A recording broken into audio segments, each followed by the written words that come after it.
Bonjour, je suis Matar Mbaye, le directeur des programmes de SCBS, la Business School de Y School. Je suis heureux de vous accueillir ici sur notre campus à Troyes.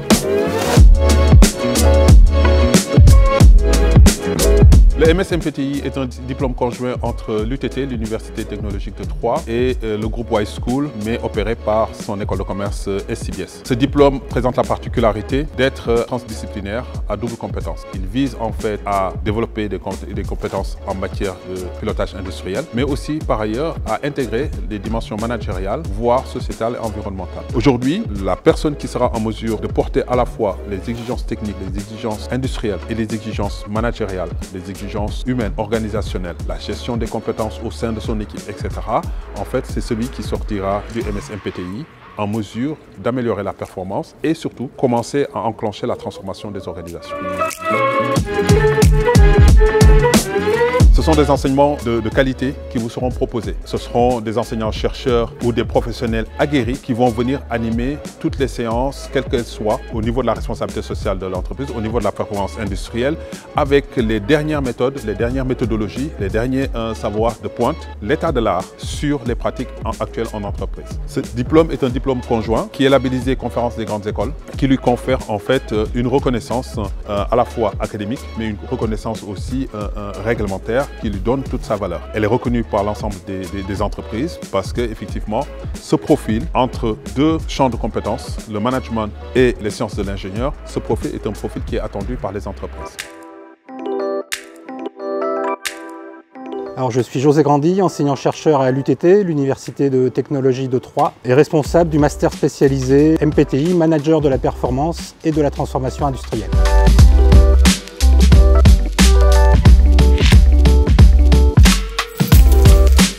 Alors les domaines que l'on va revisiter, ça va être déjà la stratégie, le business model, comment on faisait des affaires par le passé, quels sont les nouveaux mécanismes d'affaires que l'on pourrait imaginer pour justement aller vers un peu plus de frugalité, pour sortir de cette logique du toujours plus et plutôt aller vers le toujours mieux. Le deuxième bloc que l'on va revisiter, c'est le management de nos organisations. On va essayer aussi de challenger en fait nos pratiques managériales, principalement basées sur le contrôle commande, et on va plutôt explorer des voies qui vont permettre de faire émerger l'intelligence collective, de retrouver du sens, de retrouver du bien-être, de l'enthousiasme dans nos organisations. Ensuite, on va également revisiter la façon dont on aborde la performance dans nos organisations. Alors toujours pareil, toujours selon le même principe, on va regarder un peu les pratiques actuelles, leurs origines, leurs limites, et puis on va essayer d'imaginer des indicateurs extra-financiers de la performance et des indicateurs globaux. Le quatrième bloc, ça va être le pilotage des activités, le pilotage de la chaîne de valeur, toujours sur le même schéma. On va partir de l'état de l'art, de l'état actuel des choses, en expliquer les origines,